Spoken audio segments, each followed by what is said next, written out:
they've had in the first halves in the past against Nuggets, Portland, and, of course, Memphis last night, allowing at least 61 points in those halves. However, tonight the Clippers got off to a slow start, only 25 points in the first quarter. And overall, Fezzi, from the three-point line, they shot 6 of 33. So the Warriors did everything. They protected the paint, and they protected the perimeter. I thought the Clippers did a good job of exposing the Warriors' inefficiency and an inability to score in the paint. You know how you counter that? The Warriors did a great job of getting out in the passing lanes. They were rebounding. Shout out to my man QP. Quentin Post did a great job tonight going against a guy who I think could be an all-star in this league if he gets Zubac. He comes out 12 and 8, hits big shots. Moses Moody hits big shots. Brandon Pajemski aids in the same way that Steph Curry and Jimmy Butler also carrying the torch. I think these young guys are showing more and more that they can carry the torch offensively. Well, the third quarter are becoming a thing for the Golden State Warriors, and you know all about that, Fezzi Bell, when the Warriors will come out at halftime and just blitz teams, and it happened again tonight, down 57-3. They end the third frame on a 25-6 run, and it led from defense to offense, a lot of deflections, active hands. You got J.K. finishing at the rim. Just all-around great team basketball in the third quarter. This is a bomb right here by Pods. I love the fact that everybody that took the ball, they wanted to make plays for other guys. They were running in transition, the Warriors were. And the way you can do that, not let the Clippers get set, is by getting stops. You see Big Al right there getting the rebound. QP getting in there.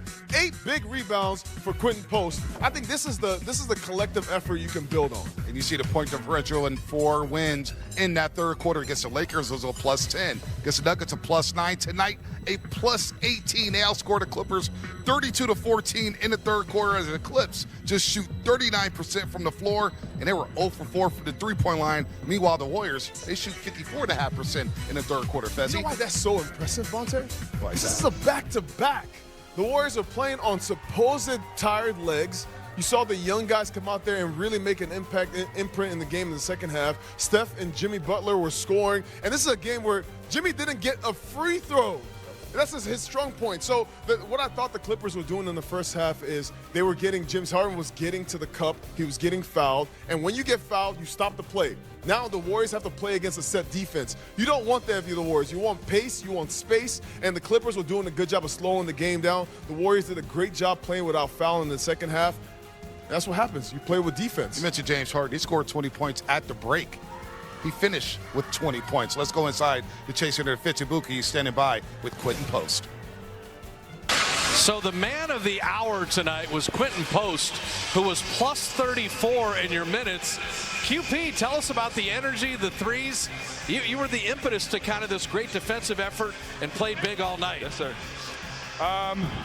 Yeah, just thankful to Steve, for giving me the opportunity to start tonight.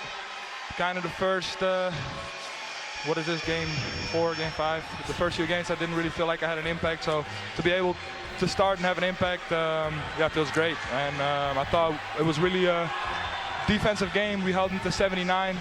So great win. How confident are you feeling defensively? Because you were spectacular on that end. You helping recovers, the contests at the rim. Everybody you were guarding had a really tough time.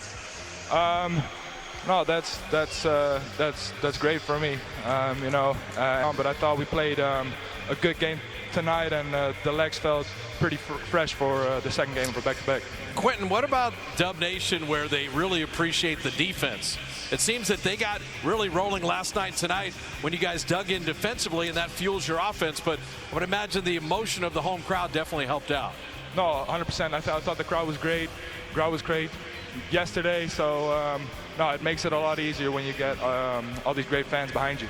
Can you speak to the confidence to win any type of game? This was kind of a slower paced game. You held the Clippers to a lower scoring game. Not a ton of free throws for you. Sometimes you're fouling them. Tough moments in the game, runs. What's that confidence like that you guys that have win any type of game? I think it really speaks to our depth.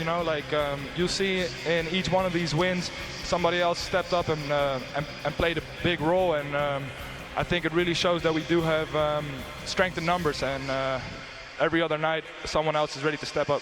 Quentin, we appreciate you stopping. Go Pack for Milwaukee and Indiana. Okay, thank you guys. Appreciate Quentin Post +34, getting it done. The Warriors open the season 4-1. 5 games in 8 days. 4-1 is a great way to start it. They sweep the back-to-back, win the week. All right, 2-0 so far. Beating Memphis, beating the Clippers. Milwaukee and Indiana are on the way as the Warriors will be on the road starting Thursday. Stacking wins and stacking weeks, Fezzi. I like that model for the Golden State Warriors. And QP had a rough night in Portland last Friday in the start. We showed the clip yesterday where he's getting outran by Donovan Klinger, but you know what? He must have taken that film sense and personal because he came out with a vengeance tonight. Back-to-back threes in the first quarter to open up a 10-point lead, 12 points, 8 rebounds. The big fella played pretty big tonight against Zubac and the Clippers. What I saw was Quentin Post, the enforcer, tonight. In addition to the 4 3-pointers that hit from the outside, which is what the Warriors want from him. They want him to space the floor. This is why you start him alongside Jonathan Kuminga. The 8 rebounds, to me, was what told the mindset of a Quentin Post coming into this game. You're going against Ivica Zubac. And how do I say it? Ivica Zubac. Okay, you're going against Zubac tonight, and this is a guy who, he comes to the game against the Warriors, he's averaging about 20 points and 14 17 to 16 last year in a 4-game sweep. Almost 20 points and 15 rebounds. Coming into this game, you know that you have your hands full. And as the big guy, you have to do a good job being physical. Zubac, QP did that. He was being physical. He had a lot of energy. He was talking on defense, telling guys to switch, being there early. I love seeing this part of QP's game. If he keeps playing like this, he's going to play more, and the Warriors' offense is going to be even more efficient. Played with the chip on the shoulder. Submergency. He was talking to Zubac, and I love the way he contested shots. Even when he didn't get to the shot, he contested very well without fouling, Fezzi. That's what a big guy's supposed to do. You are the last line of defense, and it doesn't matter that you're out there on the perimeter. When you're in the game, you are the center. You're the biggest guy on the floor. So when the defense is going by, when the offense, James Harden, Kawhi Leonard, when these guys get by the guards, your job is to go contest the shots, bother it. The same way Zubac was doing the same thing for the Warriors. I think that he took a step forward tonight, and QP is going to keep playing if he keeps playing defense like this. Confidence goes up, right? And he knows he's going to get confidence minutes. for him and the team and Absolutely. him. I loved it. Steve Kerr can trust him. And then Jimmy Butler, you get to him. He goes 4-4 in that pivotal third quarter for the Golden State Warriors. He finishes with 21 points. He goes 3-4 from the three-point line. That's something to monitor moving forward, Fezzi. Jimmy is shooting the 3 a lot better early on in the season than he did when he got traded over from Miami. And he didn't attempt a free throw for the first time in his Warriors career. When he's played at least 30 minutes, there's only been 18 games in his career in which he didn't attempt a free throw, but it didn't matter because he controlled the entire second half. There's a clip, Bonte, of Jimmy talking to Buddy in practice saying, I can shoot the 3. I can shoot the 3. And tonight, that's exactly what he did.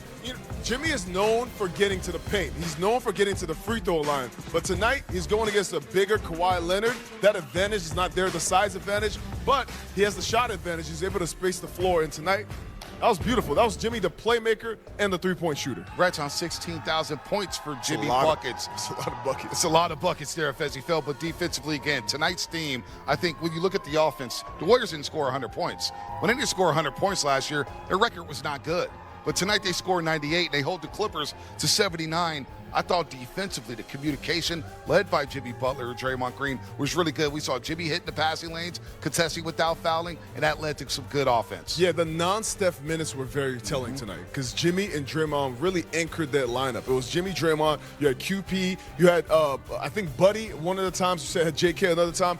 These lineups with both those guys in there, those are the defensive lineups. But when Jimmy's hitting threes, they got to be the defense and the offensive lineups is really that's where the lead got blown open. I love the fact that these guys can switch. JK can switch with Jimmy. Draymond can switch with Jimmy. So that lineup is really dangerous, especially because those guys can also rebound. They have this interchangeable matchup between them and the Clippers, who are really big. So you can play small, you can play big with Jimmy, and I love the fact that they continue to find the same continuity even with those guys in the lineup. Collectively, they held Kawhi Leonard to 7 of 17 shooting. Yeah. You need multiple bodies on him because we know the claw is a beast there. But then Stephen Curry. Look, last night Stephen Curry, he didn't take the night off. He scored 11 of his 16 in the first half, and the youngins did the rest. Tonight, I thought Stephen Curry played an all-around solid floor game. You see the 8 assists there, Fezzi, a game high.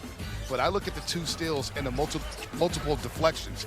In the third quarter, he had a steal that led to a layup. He was active on that end of the floor. And, of course, he gave the Clippers 19 points. Only 2 made threes. But when you get 19-8 and the defense from the chef, that sets the tone for the entire team. Yeah, one of the first 2 buckets, Monte, for the Warriors in the second half was from Steph. He just went downhill. He's like, listen, if they're going to pressure me on the outside, I'm going to get to the cup on the inside. I love that from Steph, because then he pressured the defense to continue to pay attention to him, and then other guys started to eat off of that gravity. This is what we say all the time. Steph is the guy who's the offensive engine. But tonight, he became the defensive engine as well. He got a steal on James Harden. You know how hard that is? Take James Harden's I told pocket. you, when you're guarding James Harden, you got to put your hands behind your back, because everything you do is a foul. And Steph, with that quick twitch, is really setting the tone defensively. I never thought I'd say that, but Steph set the tone defensively tonight. He was active in that third quarter when the Warriors ended it on a 25-6 run. I want to go back to Jimmy Buckets for a second, because he did not shoot the 3-ball well when he got traded over from Miami. So far this season, he's 8 of 14 from the 3-point line. That's another dimension that can open up the floor for others, like a Moses Moody, like a Jonathan Kuminga, like a Stephen Curry. This is why Jimmy and JK can play well. When they hit those open shots, those catch and shoot threes, then you can have Moses Moody, Jimmy Butler, Jonathan Kuminga, Draymond Green on the floor at the same time. That is an offensive lineup, but then that's also an incredible defensive lineup. So Jimmy has to keep taking those shots and has to keep making those. Each one of those guys, when they make those shots, this lineup gets so much more dangerous and much more effective. Then you can play Steph in that lineup, or you can have BP there. So the Warriors win this back-to-back. They sweep it against Memphis and the LA Clippers, and more importantly, snap their 7-game losing streak to the LA Clippers. They'll now fly to Milwaukee to take on the Greek Freak, Giannis Antetokounmpo.